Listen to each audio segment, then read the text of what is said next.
guys, so to clean your brushes you'll just need some soap, cooking oil, whatever you can find in your house, a mixing bowl, a clean towel, and of course your dirty brushes.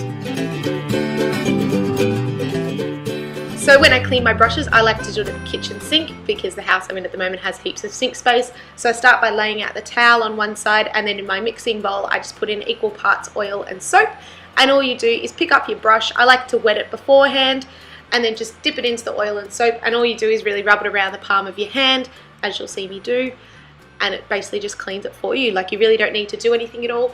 The only thing you need to really remember is when you do put the water on your brush, you need to make sure the brush is pointing down, so the bristles need to be pointing the sink, because if you do put the water straight down into the middle of the brush, it can go through and it'll make the glue just come apart and all your bristles will fall out, and then you have to throw out your brush, and you know, who wants that? You've spent all this money on a brush and then you just go and ruin it. So just make sure that you keep it pointed down and just rub it around the palm of your hand until the water runs clear, and then just use the fingers to squeeze out any of that excess water. And all I do is rub my brush back and forth along the towel, and this will just get rid of any last moisture, and then just leave it out to dry, and then you just continue with all your brushes.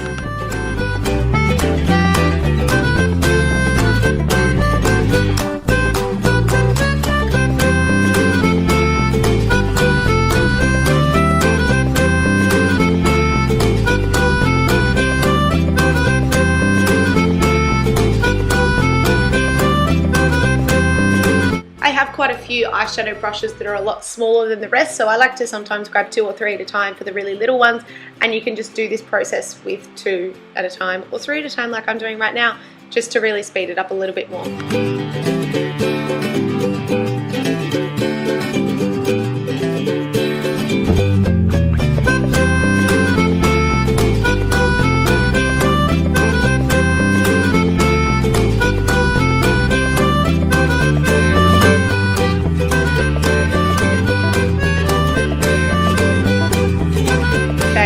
Blender. This is the disgusting part. All I do is hold it under the tap and just keep wringing it out so it gets completely saturated in water, and then I just roll it into my bowl and then just roll it in between my hands and kind of squeeze it at the same time, and then all I do is hold it under the water and wring it out again, and I have to do this like 2 or 3 times because there's a lot of crap that comes out of this. It's quite disgusting. This should be cleaned every like other day that you use it, but you know, who can be bothered doing that to your beauty blender? So all I do that a couple of times and then just wring it out until the water runs clear, and just make sure that there's no soap in there. This one does take a little longer to wring out purely because it is a sponge and it absorbs everything, but it actually is the most appealing to watch because if you see this before and after, oh, it's so pretty. And this is what you're left with. I hope you guys enjoyed this quick, cheap, easy tutorial. Let me know what you'd like to see next time. Bye!